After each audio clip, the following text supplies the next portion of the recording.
السلام علیکم ګرانو مینوالو، زه دې ټیم کې د اکرم علي خواته ناست یم او اکرم علي به اوس تاسو ته لږ ښکلي ښکلي شعرونه وړاندې کړي او تاسو به ترې پندونه والئ.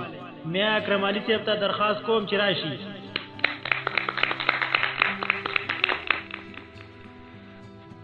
السلام علیکم ملګرو، امید ساتم چې ښه به یئ او نن را سره ډېر محترم انډیوالان ناست دي، ډېر مشران دي، کشران دي، خو غوښتل مې چې دوی ته داسې ښه کلام پیش کړو او خوندونه ترې واخلي.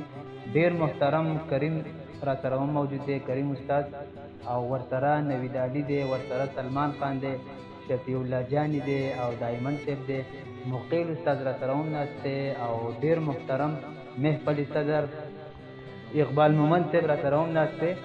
نو کوشش به کوم چې داسې ښه غزل درته وړاندې کړم. د غزل نه مخکې دغه یو څو شعرونه دي شفیع الله چې تاسو د کور په دروازه کې مې زړګی ایښی دی، تاسو د کور په دروازه کې مې زړګی ایښی دی، تا راته تل جانانه سترګو کې ازغی ایښی دی. تاسو د کور په دروازه کې مې زړګی ایښی دی، تا راته تل جانانه سترګو کې ازغی ایښی دی. ما د انسان نه چرته سوال د رزق نه دی کړی، ما د انسان نه چرته سوال د رزق نه دی کړی، بس یو الله ته مې په ځمکه خپل تندی ایښی دی. او بل شعر دی چې نن یوې مورې ورته په سرو سترګو ژړا کوله، نن یوې مورې ورته په سرو سترګو ژړا کوله، د کلي منځ کې چا وژلی یو سړی. او دغه غزل دی خصوصي مسافر ورونو دپاره.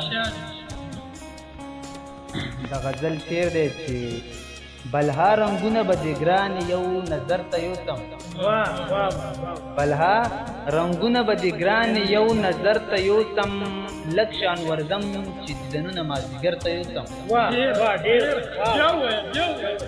بلها رنګونه به دې ګران یو نظر ته یوسم، لږ شان ورځم چې دیدنونه مازدیګر ته یوسم. او هغه که ځي نو هغه تلی شي هغه زور لري، خو هغه که ځي نو هغه تلی شي هغه زور لري، خو زه خپله کډه د چا کور د چا کنډر ته یوسم.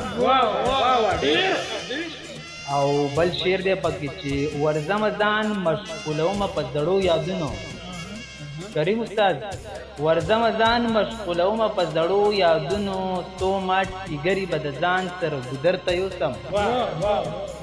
مننه مننه. هغه که نه راځي پښتو یې کچه کېږي خیر دی، هغه که نه راځي پښتو یې کچه کېږي خیر دی، زه به ورمنډه کړم دیدن به ورله ورته یوسم. مننه جی مننه. هغه که نه راځي پښتو یې کچه کېږي خیر دی، زه به ورمنډه کړم دیدن به ورله ورته یوسم.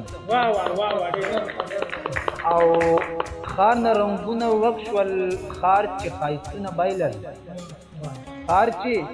ښار نه رنګونه ورک شول، ښار چې ښایستونه بایلل، اوس کله لاړ شم چاله شپه زه پېښور ته یوسم.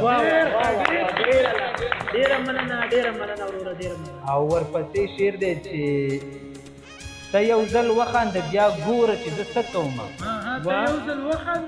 ډایمنډ صاحب، ته یو ځل وخانده بیا ګوره چې زه څه کومه، ټول ماښامونه به د ځان تر سحر ته یوسم.